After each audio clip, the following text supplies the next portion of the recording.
बकरीद विश्व भर में मुस्लिम समुदाय द्वारा मनाया जाने वाला एक वार्षिक त्योहार है, जिसे बलिदान का त्योहार भी कहा जाता है। यह त्योहार पैगंबर इब्राहिम द्वारा अपने बेटे की कुर्बानी की याद में मनाया जाता है और पवित्र शहर मक्का की हज यात्रा के अंत का प्रतीक है। इस दिन रिश्तेदारों के बीच मांस बांटना और खाने वाले का नाम लेना सबसे महत्वपूर्ण प्रथाएं हैं। यह त्योहार इस्लामी चंद्र कैलेंडर के 12वें महीने और धू अल-हिज्जा के 10वें दिन आता है।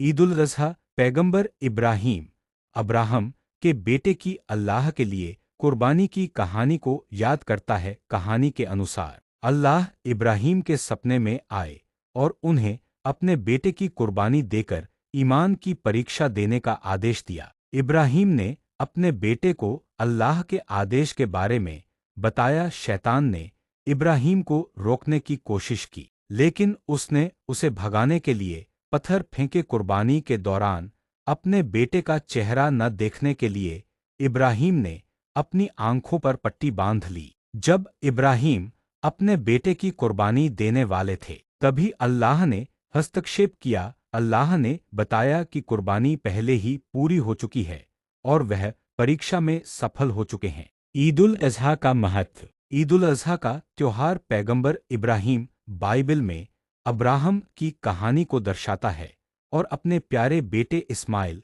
बाइबल में इश्माइल की बलि देकर अपने ईमान की परीक्षा की कहानी को याद करता है। यह त्योहार मुसलमानों की अल्लाह की इच्छा के प्रति समर्पण की इच्छा को दर्शाता है और त्योहार के दौरान एक जानवर की बलि देकर प्रदर्शित करता है।